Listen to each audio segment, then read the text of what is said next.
नमस्कार दोस्तों, मैं हूं राम रघुवंशी। आप देख रहे हैं अपना प्लेनेट। दोस्तों, आज के इस वीडियो में हम यूपीएससी और एमपीपीएससी मेंस 2024 और 25 के लिए एथिक्स पेपर के इम्पॉर्टेंट टॉपिक वैशेषिक दर्शन पर डिटेल डिस्कशन करने वाले हैं। और दोस्तों, आज ही के इस वीडियो में हम वैशेषिक दर्शन के एक महत्वपूर्ण विषय परमाणुवाद पर भी हम चर्चा करेंगे। दोस्तों, इस टॉपिक को शुरू करने से पहले हम षड दर्शन पर थोड़ी चर्चा कर लेते हैं। दोस्तों, वैशेषिक दर्शन भारतीय ज्ञान परंपरा के अंतर्गत आने वाले षड दर्शन का हिस्सा है और षड दर्शन 6 दर्शनों का एक समुच्चय है, जिसमें हर 2 दर्शन जो है वो आपस में एक दूसरे के पूरक है और पेयर के तौर पर पढ़े जाते हैं और एक दूसरे की फिलॉसफी को कंप्लीट करते हैं। जैसे सांख्य और योग दर्शन आपस में एक दूसरे के साथ रिलेटेड है, वैसे ही न्याय और वैशेषिक दर्शन भी एक दूसरे के साथ रिलेटेड है। सांख्य दर्शन जहाँ पर ज्ञान मीमांसा को बताता है, तो वहीं योग दर्शन उसकी तत्व मीमांसा मतलब मेटाफिजिक्स को पूरा करता है। वैसे ही न्याय जो है वह ज्ञान मीमांसा पर आधारित है और न्याय की तत्व मीमांसा को और अधिक क्लियर करने का काम जो है वो वैशेषिक दर्शन करता है। तो दोस्तों, वैशेषिक दर्शन जो है वह मेटाफिजिकल ज़्यादा है, यहाँ पर तत्व मीमांसा पर चर्चा की गई है। हालांकि ज्ञान मीमांसा पर भी यह प्रकाश डालता है, पर इसका जो कोर सब्जेक्ट है, कोर टॉपिक है, वो है मेटाफिजिक्स। चलिए दोस्तों, अब इस टॉपिक को हम शुरू करते हैं। और वैशेषिक दर्शन को शुरू करने से पहले हम ये समझते हैं कि आखिरकार वैशेषिक दर्शन क्या है। दोस्तों, इस पीडीएफ में आप देख पा रहे होंगे कि वैशेषिक दर्शन जो है वो भारतीय दर्शनों को में से एक दर्शन है और यह न्याय दर्शन का पूरक भी है। वैशेषिक दर्शन की अपनी एक अलग पहचान भी है, एक स्वतंत्र पहचान है, क्योंकि यह भैया काफ़ी मेटाफिजिकल है, भौतिक है और इसमें काफ़ी वैज्ञानिक दृष्टिकोण जो है वो प्रस्तुत किए गए हैं।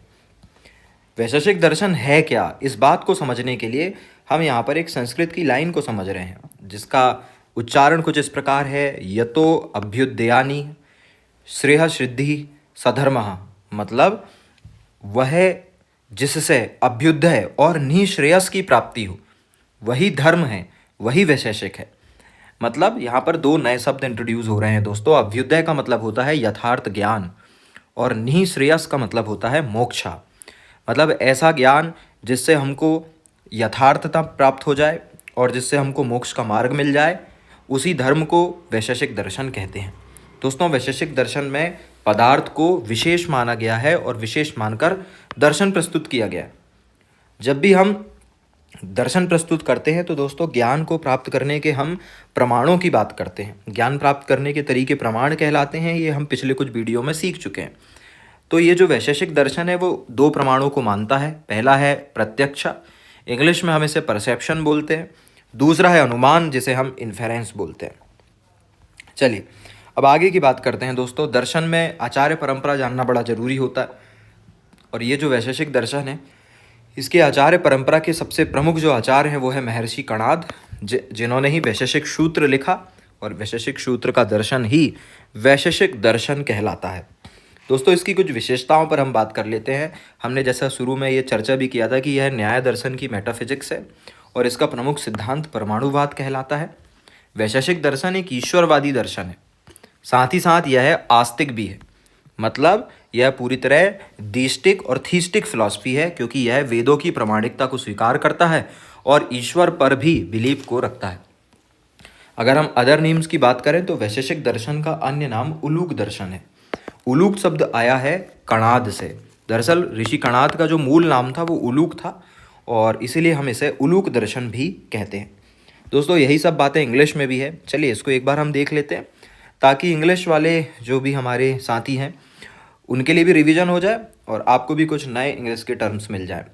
वैशेषिक Darshana, this is one of the Indian philosophy which compliments Nyaya Darshana, and Vaisheshika is an independent physical and scientific philosophy. जैसा कि हम जान चुके हैं, स्वतंत्र है, भौतिक है और एक वैज्ञानिक दर्शन है हमारा वैशेषिक दर्शन। दोस्तों, वैशेषिक दर्शन क्या है, वही संस्कृत की लाइन है यहाँ पर। यतो अभ्युदयानि है श्रेय सिद्धि सधर्म। मतलब that is that which lead to the attainment to abhyudaya means true knowledge, and nihshreyasa मतलब liberation is dharma, and that is Vaisheshika Darshana. Vaisheshik Darshana philosophy has presented the philosophy considering matter as special, and in this 2 pramana of knowledge are considered Pratyaksha and inference. Pratyaksha is also called perception and other one is inference. And आचार tradition, इसके जो प्रमुख आचार है वो है महर्षि कणाद. कुछ हम फीचर्स की बात कर लेते हैं. Vaisheshika is the metaphysical theory of Nyaya Darshana and it presents the theory of atomism और परमाणु बाधा.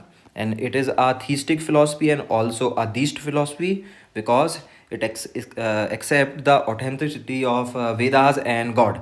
And other name was Uluka दर्शन, क्योंकि भाई उलूक जो है वो महर्षि कणाद का ही दूसरा नाम था. चलिए अब आगे की बात करते हैं दोस्तों. अब हम इसके कोर सब्जेक्ट पर आते हैं. जैसा कि हमने पहले बात किया था कि वैशेषिक दर्शन न्याय दर्शन की मेटाफिजिक्स है, तो यह ज्ञान मीमांसा पर बहुत ज़्यादा बातें नहीं करता है, क्योंकि इसकी ज्ञान मीमांसा जो है वह न्याय दर्शन से ही स्पष्ट हो जाती है. तो सीधे हम इसकी मेटाफिजिक्स मतलब तत्व मीमांसा पर बात करते हैं. तत्व मीमांसा में दोस्तों हम पहले भी जान चुके हैं कि हम 3 चीज़ों पर ज़्यादा बातें करते हैं. दुनिया कैसे बनी, जगत, आत्मा क्या है और गॉड की क्या स्थिति है, भगवान की क्या स्थिति है. इसको लेकर ये मेटाफिजिकल का ताना बाना बुना हुआ होता है. तत्व मीमांसा में सबसे पहले वैशेषिक दर्शन पदार्थ की अवधारणा को प्रस्तुत करता है, क्योंकि हमने देखा था कि वैशेषिक दर्शन में पदार्थ को विशेष माना गया है और पूरी की पूरी फिलॉसफी उसी के इर्द गिर्द बुनी गई है. वैशेषिक दर्शन के अनुसार पदार्थ सबसे मूलभूत चीज़ है, मूलभूत वस्तु है. तो फिर पदार्थ है क्या? तो वैशेषिक दर्शन कहता है पदस्य अर्थः पदार्थः, मतलब जिसे पद में प्रस्तुत किया जा सके, कुल मिलाकर जिसे व्यक्त किया जा सके, जिसे किसी भी वैल्यू में एक्सप्रेस किया जा सके, वह पदार्थ होता है. और यही पदार्थ इस जगत का मुख्य तत्व है. ये कौन मानता है? वैशेषिक दर्शन मानता है.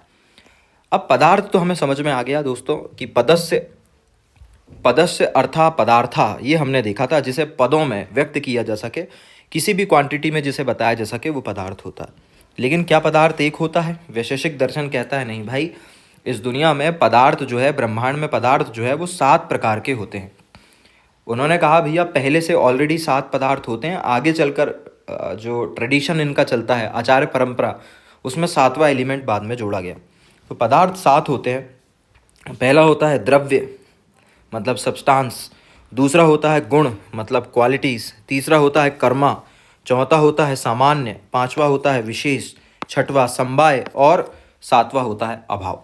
तो दोस्तों वैशेषिक दर्शन के अनुसार ये जो पदार्थ है ये कुल 7 प्रकार के होते हैं.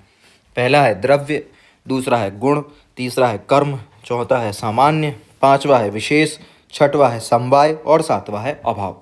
हमें एक एक पदार्थ के बारे में अब डिटेल से डिस्कशन करनी है. हम पहले की बारे में बात करते हैं, द्रव्य क्या होता है. वैशेषिक दर्शन ने द्रव्य को गुण और कर्म से बंधा हुआ माना है. उन्होंने कहा भैया द्रव्य वो होता है जिसमें गुण और कर्म पाए जाते हैं, या तो दोनों पाए जाते हों या एटलीस्ट कोई एक तो पाया जाता हो. मतलब द्रव्य वह होता है जिसमें गुण भी हो और कर्म भी हो, या दोनों में से कोई एक हो. जैसे शहद में मिठास उसका गुण है, जल में शीतलता उसका गुण है, और आँखों से देखना उसका कर्म है. तो ये सारी की सारी चीज़ें हैं, जैसे कि शहद हो गया, जल हो गया, आँख हो गई, इसे हम पदार्थ कह सकते हैं, क्योंकि इनमें या तो गुण मौजूद है या तो कर्म मौजूद है, या गुण और कर्म दोनों मौजूद है. साथ ही साथ द्रव्य का एक और मुख्य अवयव होता है जो कि इसका समवाय कारण भी है. जैसे कि कपड़े का निर्माण तंतुओं से होता है, वैसे ही जगत का जो निर्माण है वो द्रव्य से हुआ है. अब ये हम द्रव्य समझ चुके हैं दोस्तों. अब द्रव्य के प्रकार क्या होते हैं? तो वैशेषिक दर्शन कहता है कि भैया द्रव्य भी 9 प्रकार का होता है. और ये 9 प्रकार कौन कौन से हैं? पहला है वायु, दूसरा है अग्नि, तीसरा है पृथ्वी, चौथा है जल, पांचवा है आकाश. दोस्तों इन पांचों के बारे में आप पहले से परिचित होंगे. इसी को हम पंच महाभूत भी कह चुके हैं सांख्य दर्शन में. लेकिन कुछ 4 चीज़ें इसमें और अतिरिक्त आ चुकी है, जैसे कि काल, दिक्, आत्मा और मन. काल, दिक्, आत्मा और मन. तो इस तरीके से इसमें जो द्रव्य हैं वो कुल 9 प्रकार के माने गए. चलिए एक बार इसे इंग्लिश में देख लेते हैं. अगर हम मेटाफिजिक्स की बात करें वैशेषिक दर्शन की, तो वैशेषिक दर्शन philosophy gives special importance to matter. Padasya artha padartha, the term substance mean which can be described in the words, expressed in the words, and that is substance is the main element of the world. यही सारी बातें हमने पहले भी की है कि भैया जिसे पदों में बताया जा सके वह पदार्थ होता है, और पदार्थ ही इस दुनिया का सबसे मुख्य अवयव है. अगर हम टाइप की बात करें तो वैशेषिक दर्शन कहता है कि total type of 7 types of substance and have been described in Vaisheshik philosophy. The first 6 are from initially and the 7th was added later. 7 types matter, quality और गुणा, कर्मा, सामान्य, समवाय, विशेष और अभावा, ये 7 टाइप होते हैं। इसमें से जो पहला है वो है मैटर, मतलब कि द्रव्य। और द्रव्य क्या है? Vaisheshika philosophy considered matter to be bounded by guna और कर्मा। भैया गुण और कर्म से जो बंधा रहता है उसी को हम वैशेषिक दर्शन कहते हैं। That is a matter is one which has quality and action is present, such as sweetness in honey, coolness in water and seeing with eyes. तो ये जो स्वीटनेस है, कूलनेस है, सीइंग है, ये सब इन सब चीज़ों के या तो गुण हैं या तो कर्म हैं। इसलिए हम कह सकते हैं कि हनी, वाटर, आइज़ ये सब एक मैटर है। इसके अलावा हमने ये भी देखा है कि जो मैटर है वो मेन कंपोनेंट है इस पूरी दुनिया का, और जब भी कोई चीज़ मेन कंपोनेंट्स होता है तो हम उसको समवायी कारण भी कहते हैं। तो भाई अगर हम कुल मिलाकर बात करें तो मैटर वो होता है जो गुण और कर्म से बंधा होता है और किसी न किसी चीज़ का समवाय कारण भी होता है। अब ये कितने होते हैं? तो उन्होंने कहा भैया ये जो है वो 9 प्रकार के होते हैं। अब उस पर हम वापस आते हैं। सबसे पहले इसे हिंदी में फिर से समझेंगे और फिर हम बात करेंगे। तो ये जो मैटर है, द्रव्य है, ये 9 प्रकार का होता है। 5 हम पहले से परिचित थे दोस्तों, वायु, अग्नि, पृथ्वी, जल, आकाश, और 4 और अतिरिक्त इसमें जुड़ गए हैं, जैसे काल, दिक्, आत्मा और मन। अब इन्हीं के बारे में हम और डिटेल से बात करते हैं कि भाई वायु क्या है। तो वैशेषिक दर्शन कहता है कि वायु वो है जिसमें स्पर्श का गुण होता है। अग्नि, अग्नि वो है जिसमें स्पर्श के साथ साथ रूप भी विद्यमान है। तो स्पर्श तो है, रूप भी है, इसलिए अग्नि हम महसूस भी कर सकते हैं और हम देख भी सकते हैं। पृथ्वी क्या है? तो पृथ्वी में स्पर्श भी है, रूप भी है और गंध भी है। जल क्या है? जल में स्पर्श है, रूप है, गंध है और रस भी है। तो आप देख रहे होंगे कि वायु में केवल एक गुण था स्पर्श का, अग्नि में स्पर्श और रूप का गुण है, पृथ्वी में स्पर्श, रूप और गंध का है, और जल में स्पर्श, रूप, गंध और रस, 4 गुण विद्यमान होते हैं। अब आकाश की बात करते हैं। तो आकाश की अगर हम बात करें तो आकाश में 4 गुण नहीं पाए जाते। चारों की चारों गुण जो ऊपर हम देख चुके हैं वो आकाश में नहीं होते। इसका जो गुण है वो एकमात्र है, वो है शब्द। और शब्द हमें पता है नित्य होते हैं, इटर्नल होते हैं। कि हम कहते हैं शब्द जो है भाई वो हमेशा से थे, हमेशा से रहेंगे। ध्वनि पहले भी थी, अभी भी है, और आकाश शब्द ही है, ईथर जिसे हम इंग्लिश में कहते हैं। और इसलिए हम कहते हैं कि भाई आकाश का एक ही गुण है, शब्द। बस आकाश मौजूद है, बस ना दिखाई देता है, ना उसका कोई रूप है, ना गंध है, ना कोई उसका स्पर्श है। और अगला है दिक्। दिक् भी आकाश के समान होता है। दिक् भी दिखाई नहीं देता, अदृश्य होता है। दिक् भी इटर्नल है, नित्य है और सर्वव्याप्त है, हर जगह मौजूद है, और इसका ज्ञान हमें अनुमान से होता है भाई। अगला तो दिक् जो है वो एक है किंतु 10 विभागों में बटा हुआ है। हम दरअसल स्पेस को 10 विभागों में बांट सकते हैं।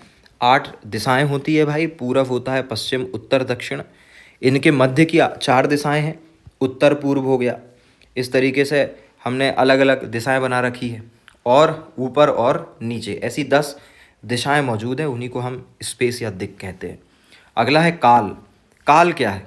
तो वैशेषिक दर्शन कहता है काल एक ही है, बस इसके अंदर 3 सब डिवीज़न है, भूतकाल, वर्तमान काल और भविष्य काल। आत्मा क्या है? आत्मा को नित्य मानता है वैशेषिक दर्शन, और वैशेषिक दर्शन कहता है कि आत्मा निर्गुण है, जड़ है, लेकिन जब ये चित्त और शरीर से जुड़ती है तो सगुण हो जाती है और क्रियाशील हो जाती है। मन क्या है? मन भी आत्मा के समान ही है, लेकिन मन नित्य तो है लेकिन चेतन नहीं है। ऐसा इसलिए है क्योंकि वैशेषिक दर्शन का कहना है कि हम आत्मा को ऑलरेडी चेतन मान चुके हैं, इसलिए हमें मन को अचेतन मानना पड़ेगा, क्योंकि 2 चेतन तत्व एक साथ नहीं रह सकते हैं। तो मन का काम सुख दुख का ज्ञान देना है, लेकिन चेतना इसके अंदर नहीं है। चेतना का काम आत्मा का है, और जब वो चित्त और शरीर से जुड़ती है तो फिर उसके अंदर जो है वो चेतनता, कॉन्शियसनेस आ जाती है। तो दोस्तों ये वो पदार्थ है, ये 9 की 9 वे सब चीज़ें हैं जो द्रव्य के अंतर्गत आती है। तो द्रव्य जो है वो 9 प्रकार का होता है। और द्रव्य क्या है? द्रव्य 7 पदार्थों में से एक पदार्थ है। चलिए अब वही बातें इंग्लिश में देखते हैं ताकि एक बार हमारा रिवीजन भी हो जाए। टाइप ऑफ मैटर की बात करें तो there are 9 types of matter: air, fire, earth, sky, water, space, time, आत्मा या सोल और माइंड। एक एक करके हम बात करते हैं। जैसे हमने देखा था वायु और air, it has quality of sparsha, इसमें केवल स्पर्श का गुण है। फायर, जिसे हमने आग भी कहा था, इसमें दो क्वालिटीज़ थी, स्पर्श एंड रूप। वाटर एंड जल की बात करें तो it has the quality of स्पर्श, रूप एंड रस एंड स्मेल। अर्थ में क्या है? It has the quality of स्पर्श, रूप, स्मेल, मतलब गंध। अगर हम आकाश की बात करें तो akash does not have the all above four qualities and it has unique quality shabda. और इसलिए हम कहते हैं कि एथर इज़ इटर्नल, आकाश नित्य है।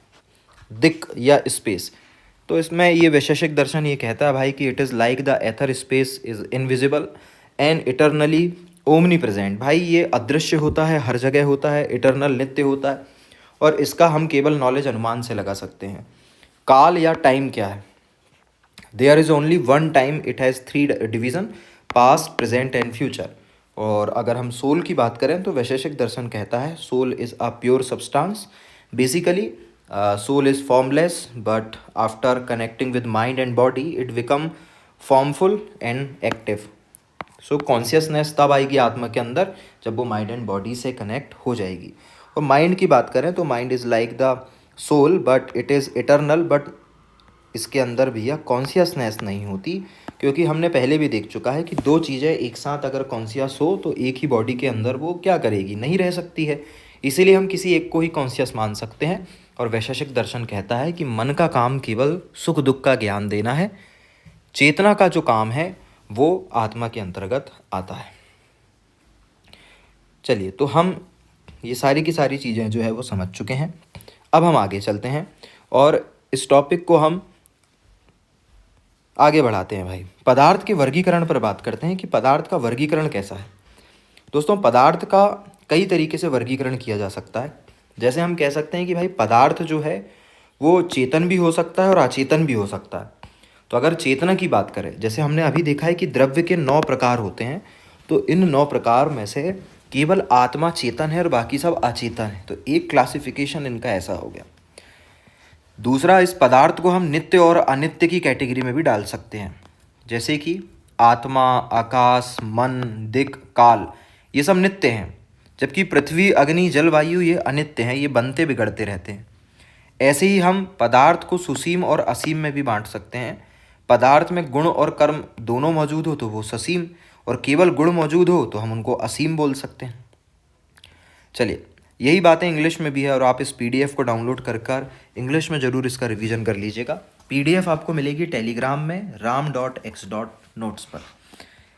अब हम आगे बात करते हैं। दोस्तों, हमने देखा था कि ये जो पदार्थ है, पदार्थ 7 प्रकार का होता है और उसमें से पहला जो है वो था मैटर या सब्सटेंस या द्रव्य। अब दूसरा है गुण। हमने द्रव्य में देखा था कि द्रव्य वे सभी पदार्थ होते हैं जिसमें गुण और कर्म पाया जाता है। तो हम अब उसी गुण की बात कर रहे हैं कि गुण क्या होता है। गुण किसी भी द्रव्य का मूल स्वभाव होता है, ये कोर नेचर है किसी भी द्रव्य का। गुण स्वतंत्र नहीं हो सकता है क्योंकि ये हमेशा किसी न किसी द्रव्य के साथ पाया जाएगा। गुण के प्रकार क्या है? वैशेषिक दर्शन गुण के 24 प्रकारों का वर्णन करता है। दोस्तों, हमें सभी 24 प्रकार याद नहीं करने, पर हमें पता होना चाहिए कि कौन कौन से गुण हो सकते हैं।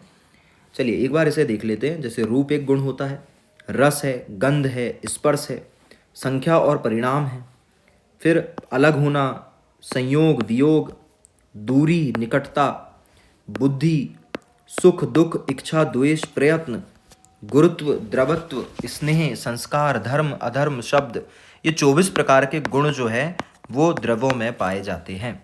और इसे ही वैशेषिक दर्शन क्या बोलता है? गुण बोलता है।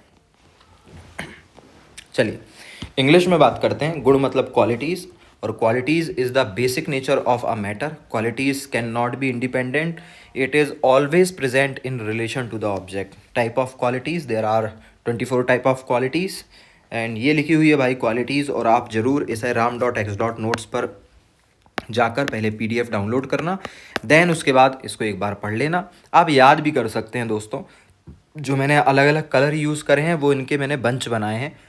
आप ऐसे छोटे छोटे पैकेट्स बनाकर भी इसे याद कर सकते हैं। चलिए अब हम तीसरे पदार्थ की तरफ चलते हैं, और जो तीसरा पदार्थ है वो है कर्म।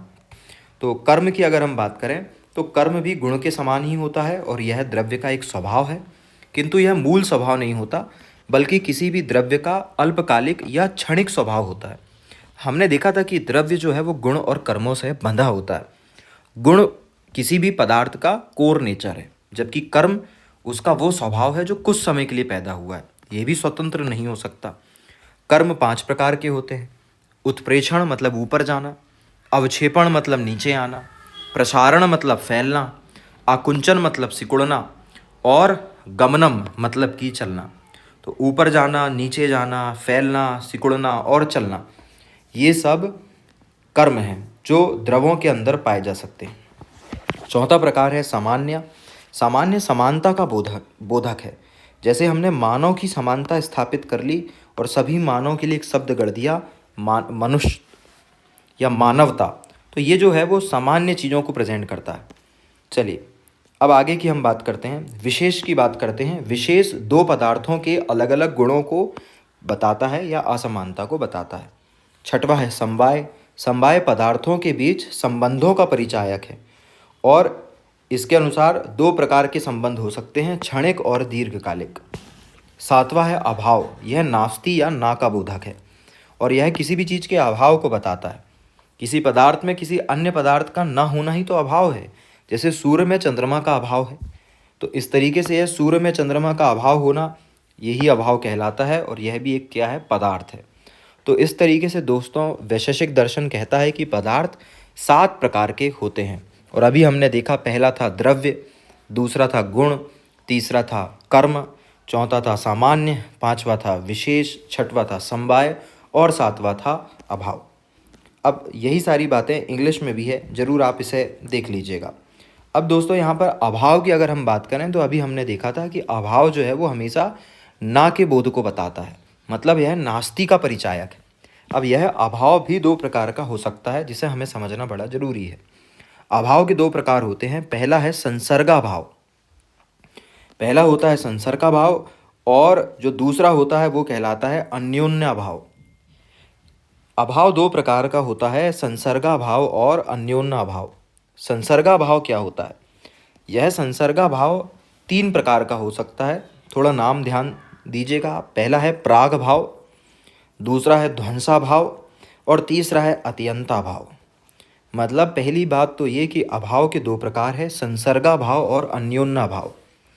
और फिर उसमें भी संसर्गा भाव के 3 प्रकार हैं, प्राग भाव, ध्वंसा भाव और अत्यंता भाव। चलिए, प्राग भाव क्या होता है?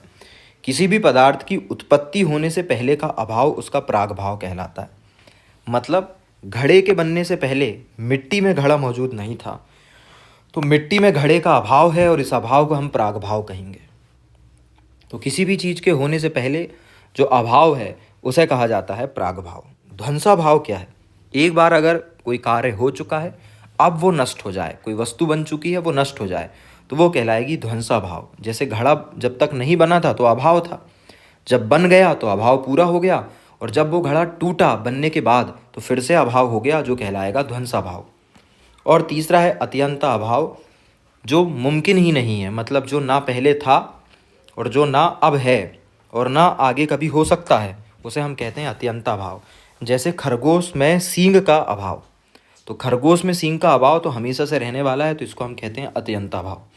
तो दोस्तों ये जो संसर्गा भाव है ये भी कितने प्रकार का है? 3 प्रकार का है, प्राग भाव, फिर ध्वंसा भाव और अत्यंता भाव। इंग्लिश में भी वही सब बातें हैं, टाइप्स ऑफ अभाव। देयर आर 2 टाइप्स ऑफ अभाव और डेप्रिवेशन। पहला है संसर्गा भाव, उपसंसर्गा भाव में है प्राग भाव, या इंग्लिश में कहेंगे pre existence, the absence of a substance before its origin. जैसे भाई पिक्चर अभी बना नहीं है और हमने कह दिया उसका अभाव है मिट्टी में, तो ये हो गया प्राग भाव। दूसरा है ध्वंसा भाव, मतलब deficiency that occur when the work is destroyed. भाई बना हुआ घड़ा अगर टूट जाए तो जो अभाव होगा वो ध्वंसा भाव कहलाएगा। और अत्यंता भाव मतलब जो कभी हो ही नहीं सकता, जैसे कि खरगोश में सींग नहीं हो सकते, तो lack of horn in rabbit, that is called atyanta bhava. आगे चलते हैं, हम अभाव के दूसरे प्रकार की बात करें तो दूसरा प्रकार कहलाता है अन्योन्या भाव। और अन्योन्या भाव किसी वस्तु में दूसरी वस्तु के गुणों का ना होना। हम ये कहते भी हैं दोस्तों कि हर वस्तु अपने आप में एक यूनिक होती है, तो एक वस्तु में दूसरी वस्तु तो मौजूद नहीं हो सकती, और उसी के अभाव को दर्शन में अन्योन्या भाव कहा जाता है। जैसे लोहे में चांदी के गुण नहीं है, सूर्य में चंद्रमा के गुण नहीं है, पुरुष में नारी के गुण, नारी में पुरुष के गुण, ये सब गुण एक दूसरे में विद्यमान नहीं है और इसी को हम अन्योन्या भाव कहते हैं। चलिए अब हम आगे चलते हैं और बात करते हैं इसके प्रमुख सिद्धांत के बारे में। और दोस्तों, वैशेषिक दर्शन का जो प्रमुख सिद्धांत है वो परमाणुवाद कहलाता है। यह वैशेषिक दर्शन की जगत की उत्पत्ति का सिद्धांत है, क्योंकि हमने देखा था वैशेषिक दर्शन ज़्यादातर मेटाफिजिक्स की ही बात करता है और मेटाफिजिक्स में अभी तक हमने सिर्फ पदार्थ की संरचना को समझा है, कैसे पदार्थ बना, पदार्थ क्या है, क्यों ज़रूरी है, इस पर अभी तक हम चर्चा कर रहे थे। अब हम बात करेंगे कि जगत कैसे बना होगा, और जगत की उत्पत्ति का सिद्धांत कहलाता है परमाणुवाद, इंग्लिश में हम इसे कहते हैं एटमिज्म, जिसमें हमें दो बातें समझनी पड़ेगी। चलिए हम उस पर चर्चा करते हैं। वैशेषिक दर्शन कहता है कि भाई जगत की उत्पत्ति का सिद्धांत परमाणुवाद है, जिसमें जगत का उपादान कारण सूक्ष्मतम और अविभाज्य अणुओं को माना गया है, और यही सूक्ष्मतम और अविभाज्य अणु जो है उसे ऋषि कणाद ने कण या परमाणु कहा था। देखिए इसमें बड़ी क्लियर सी बात कही गई है कि जो उपादान कारण है ना, मटेरियल कॉज है, वो परमाणु है, लेकिन जो निमित्त कारण है, जो एफिशिएंट कॉज है, वो ईश्वर है। मतलब वैशेषिक दर्शन यहाँ पर ये कहता है कि जो कुछ भी बनाया है वो निसंदेह ईश्वर नामक शक्ति ने ही बनाया है, लेकिन जो मटेरियल यूज़ हुआ है इस दुनिया को बनाने में, उस मटेरियल का नाम परमाणु है। दोस्तों, हम पुरानी कुछ कक्षाओं में देख चुके हैं कि कोई भी उत्पत्ति अगर होती है तो उसमें पहला होता है कि भाई वो किस मटेरियल से बना, और दूसरा उसे किसने बनाया। तो जो मटेरियल होता है उसे हम उपादान कारण या मटेरियल कॉज कहते हैं, जो कि क्या है, आपका परमाणु है अकॉर्डिंग टू वैशेषिक दर्शन। और बनाया किसने, जिसे हम निमित्त कारण कहते हैं, बनाने वाले को इंग्लिश में एफिशिएंट कॉज कहते हैं, जो कि है ईश्वर। क्योंकि भाई वैशेषिक दर्शन एक आस्तिक दर्शन है और यह ईश्वर को पूरी तरह मानता है, विश्वास रखता है। चलिए इंग्लिश में भी वही सब बातें हैं। एटमिज्म की अगर हम बात करें, परमाणुवाद की बात करें, तो this is the theory of the origin of the world of Vaisheshik philosophy, in which the material cause of world has been considered to be the smallest and indivisible molecules, which is, says Kanad, called atoms। Kanad ने भाई atoms कहा है। God is the cause of the world which is created by combination of परमाणु। तो भाई जो efficient cause है वो गॉड हो गया, और जो मटेरियल कॉज है वो हो गया आपका परमाणु। चलिए, तो हमने यही बात की थी कि भाई परमाणु ही सृष्टि जो है वो बनाता है, हाँ, लेकिन बनाने वाला ईश्वर है। ईश्वर पालन भी करता है इन सब चीज़ों का, और परमाणु को तोड़कर संहार भी लाता है। तो ईश्वर परमाणु को जोड़कर दुनिया को बनाता है, इस दुनिया का पालन करता है, और जब दुनिया को ख़त्म करना होता है तो परमाणुओं को अलग अलग कर देता है। ऐसा कौन कह रहा है? वैशेषिक दर्शन कह रहा है। चलिए, परमाणु की कुछ विशेषताएं होती है। कणाद के अनुसार परमाणु सबसे सूक्ष्मतम इकाई है। गोल होते हैं परमाणु, ये कहा था भाई कणाद ने। अचेतन होते हैं, इनके अंदर कोई भी कॉन्शियसनेस नहीं पाई जाती। अविभाज्य होते हैं, इन्हें और नहीं तोड़ा जा सकता। फॉर्मलेस होते हैं, निरअवयव होते हैं, और देश रहित होते हैं, दिक् रहित होते हैं। परमाणु में गति होती है, और जिसे ही अदृष्ट कहा गया है। अदृष्ट याद रखिएगा कि भाई वैशेषिक दर्शन ने परमाणु की गति को अदृष्ट कहा है, और यही अदृष्ट ही दुनिया की उत्पत्ति का प्रमुख कारण है। चलिए, तो परमाणु की विशेषताओं की अगर हम बात करें तो एटम जो है वो स्मॉलेस्ट यूनिट है, राउंड शेप का होता है, अनकॉन्शियस होता है, इंट्रीगल पोर्शन है, अनडिवाइडेड है, फॉर्मलेस होता है और फ्री फ्रॉम स्पेस है। And there is motion in the atom which is called adrishta, due to which world created. भाई ये जो दुनिया बनी है वो मोशन की वजह से बनी है, और परमाणु का यही मोशन अदृष्ट कहलाता है वैशेषिक दर्शन के अकॉर्डिंग। तो अभी तक हमने देखा कि भाई परमाणु क्या होता है, और दूसरा हमने समझा कि परमाणु की कौन कौन सी कैरेक्टरिस्टिक प्रॉपर्टीज़ हैं। परमाणु के प्रकार की अगर हम बात करें तो भाई वैशेषिक दर्शन कहता है कि परमाणु 4 प्रकार के होते हैं। पहला होता है वायु, दूसरा है अग्नि, तीसरा है पृथ्वी, और चौथा है जल। दोस्तों, इसमें आकाश को शामिल इसलिए नहीं किया गया है क्योंकि हमने ऊपर देखा था कि आकाश जो है वह गुण रहित होता है, और इसके अंदर एक विशेष गुण पाया जाता है, शब्द। तो इसीलिए हम कह रहे हैं कि भाई आकाश को व्यक्त तो कर सकते हैं शब्दों के द्वारा, लेकिन इसमें बाकी सब गुण नहीं पाए जाते। वायु, अग्नि, पृथ्वी और जल, ये 4 परमाणु के प्रकार हैं, जिसे वैशेषिक दर्शन वायवीय, तेजस, पार्थिव और जलीय कहता है। वायु को वायवीय कह देता है, अग्नि को तेजस, पृथ्वी को पार्थिव और जल को जलीय कहता है। तो परमाणु 4 प्रकार के होते हैं, ये वैशेषिक दर्शन मानता है। परमाणु की संख्या कितनी है? वैशेषिक दर्शन के अनुसार परमाणु इन्फिनाइट है, अनंत है। परमाणु की उत्पत्ति को लेकर वैशेषिक दर्शन ये कहता है कि भाई परमाणु जो हैं वो कभी भी अकेले काम नहीं करते हैं। जब भी 2 परमाणु एक दूसरे से जुड़ते हैं तो वे द्वि अणु बनाते हैं। फिर ऐसे 2 परमाणु जब 3 बार जुड़ते हैं तो वो त्रि अणु बनाते हैं, और 3 बार त्रि अणु जुड़ेंगे तो चतुर अणु बनेगा, और आगे चलकर यही क्या बनाएगा? पदार्थ बनाएगा। तो इस तरीके से चीज़ें जुड़ती चली जाती है और पृथ्वी की उत्पत्ति होती है। यही सब बातें इंग्लिश में है। टाइप्स ऑफ एटम्स की बात करें तो there are 4 types of atoms, air, अग्नि, अर्थ और वाटर। पर हमें बताना पड़ेगा कि ये वायवीय हैं, तेजस है, पार्थिव है और जलीय हैं। नंबर ऑफ एटम्स की बात करें तो atoms are infinite in numbers. And origin की बात करें तो फ्रॉम 2 एटम्स या द्विअणु बन जाएगा, और इस तरीके से धीरे धीरे कर चतुरणु बनेगा, और चतुरणु से ही सीक्वेंस बनेगा और आगे चलकर वो मैटर में ट्रांसफॉर्म हो जाएगा। चलिए दोस्तों, अब हम बात करते हैं निःश्रेयस। निःश्रेयस का मतलब होता है लिबरेशन या मोक्ष। और हमने शुरुआत में ही बात करी थी कि वैशेषिक दर्शन क्या है। वैशेषिक दर्शन है यतो अभ्युदयानि है निःश्रेयस सिद्धियस्य स धर्मः इति वैशेषिक दर्शनः। मतलब भाई वह ज्ञान जो आपको यथार्थ ज्ञान देता हो और आपको मोक्ष तक पहुंचाता हो, उसे ही हम क्या कहते हैं? वैशेषिक दर्शन कहते हैं। और वहीं पर हम बात कर रहे हैं कि यथार्थ ज्ञान तो हमें मिल ही जाएगा, क्योंकि न्याय दर्शन हमें ज्ञान मीमांसा सिखा देगा, और ये जो वैशेषिक दर्शन है यह मेटाफिजिकल नॉलेज हमें दे देगा। अब हम बात करते हैं निःश्रेयस मतलब मोक्ष क्या होता है। वैशेषिक दर्शन में मोक्ष शब्द के लिए निःश्रेयस शब्द का इस्तेमाल किया गया, और निःश्रेयस की प्राप्ति के लिए वैशेषिक दर्शन कहता है कि अभ्युदय का होना जरूरी है। और अभ्युदय का मतलब होता है यथार्थ ज्ञान, ट्रू नॉलेज। और ट्रू नॉलेज है सांसारिक विषयों से मुक्ति का ज्ञान। तो निःश्रेयस का साधन बताता है वैशेषिक दर्शन। वैशेषिक दर्शन कहता है कि भाई आपके पास 4 चीज़ें होनी चाहिए तो आप लिबरेशन प्राप्त कर सकते हैं। पहला होना चाहिए तत्व ज्ञान, मतलब सत्य का ज्ञान कि भाई क्या सत्य है और क्या असत्य है, क्या झूठ है, क्या सही है। दूसरा श्रद्धा होनी चाहिए।